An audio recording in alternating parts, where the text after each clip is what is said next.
بسم اللہ الرحمن الرحیم۔ السلام علیکم دوستو۔ حضرت سیدنا ابراہیم بن اسماعیل بن خلف رحمۃ اللہ علیہ فرماتے ہیں کہ حضرت احمد بن نصر حنبلی رحمۃ اللہ علیہ جلیل القدر عالم تھے۔ لوگوں کو نیکی کی دعوت خوب دیتے۔ خلیفہ واسق باللہ نے انہیں اس کے لیے اپنے ہاتھوں سے شہید کیا کہ وہ قرآن کو مخلوق نہ مانتے۔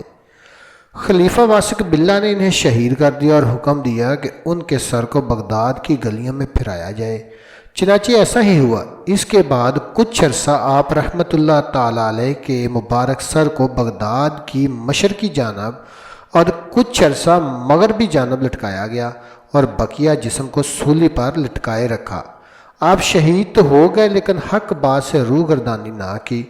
آپ رحمۃ اللہ علیہ کی شہادت کے بعد مجھے خبر ملی کہ آپ رحمۃ اللہ تعالیٰ کے سر اقدس سے قرآن کی تلاوت سنائی دیتی ہے۔ یہ خبر ملتے ہی میں وہاں پہنچا جہاں آپ کے سر اقدس کو لٹکایا گیا تھا۔ وہاں بہت سے شہ سوار اور پہرے دار نگرانی پر مامور تھے۔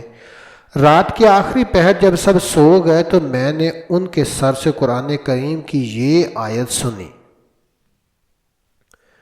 کیا لوگ اس گھمنڈ میں ہیں کہ اتنی بات پر چھوڑ دیے جائیں گے کہ کہیں ہم ایمان لائیں اور ان کی آزمائش نہ ہوگی؟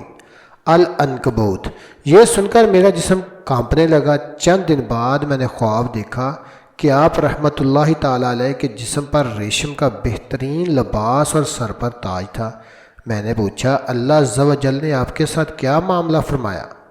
آپ رحمۃ اللہ تعالیٰ علیہ نے جواباً ارشاد فرمایا، اللہ عز و جل نے مجھے بخش دیا اور جنت میں داخل فرمایا، لیکن میں 3 دن تک غمزدہ اور پریشان رہا۔ میں نے پوچھا، آپ پریشان کیوں ہوئے؟ فرمایا، میں نے دیکھا کہ نبی کریم صلی اللہ علیہ وسلم میرے قریب سے گزرے تو آپ صلی اللہ علیہ وسلم نے اپنا رخ انور مجھ سے پھیر لیا۔